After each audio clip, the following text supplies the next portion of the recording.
Mark's News Headlines. Railway running স্টাফদের ধর্মঘট প্রত্যাহারের ফলে সকাল থেকে সারা দেশে চালু হয়েছে ট্রেন চলাচল, তবে অধিকাংশ ট্রেন প্রায় যাত্রী শূন্য আর সময় মতো ট্রেন না ছাড়ায় ভোগান্তিতে পড়েছেন যাত্রীরা। বরিশালের রূপাতলীতে বাস ভাঙচুর, অগ্নিসংযোগ, শ্রমিকদের উপর হামলাকারীদের বিচারের দাবিতে নিরাপত্তা চেয়ে বরিশালের অভ্যন্তরীণ রুটে অনির্দিষ্টকালের বাস ধর্মঘট শুরু করেছে শ্রমিক ও মালিক ঐক্য পরিষদ দুর্ভোগে যাত্রীরা। আধিপত্য বিস্তার নিয়ে ভোলার বাস সিএনজি অটোরিকশা গ্রুপের সংঘর্ষের জেরে জেলার সব রুটে বাস ও সিএনজি অটোরিকশা চলাচল বন্ধ। 3টি সিএনজি অটোরিকশায় আগুন ও 4টি বাস ভাঙচুর, ভোগান্তিতে যাত্রীরা।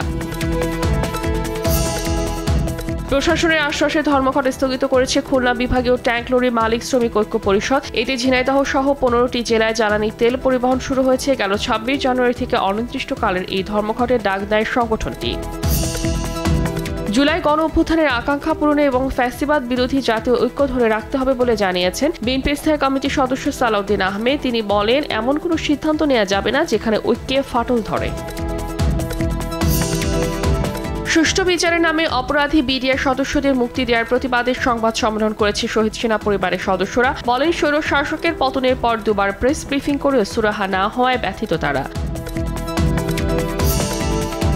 বিজিবি সম্মেলনে সীমান্তে মানুষ হত্যার বিষয়টি সবচেয়ে গুরুত্ব দেওয়া হবে বলে জানিয়েছে স্বরাষ্ট্র উপদেষ্টা। বললেন, সীমান্ত এলাকায় যে কোনো ধরনের নির্মাণ কাজ করতে উভয় পক্ষের সম্মতির বিষয়টি নিশ্চিত করা হবে।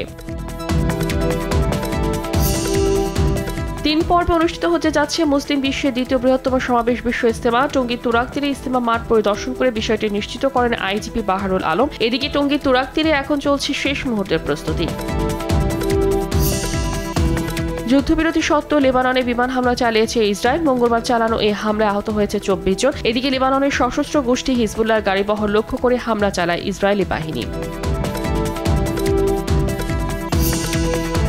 উয়েফা চ্যাম্পিয়ন্স লিগ ফুটবলের শীর্ষে যাওয়ার মিশন নিয়ে রাত 2টায় মাঠে নামবে বার্সেলোনা। স্তাদিও অলিম্পিক সুইস কোম্পানিসে আতালান্তার মুখোমুখি হবে কাতালানরা। এ সময় আরেক ম্যাচে ব্রেস্টের মুখোমুখি হবে রিয়াল মাদ্রিদ।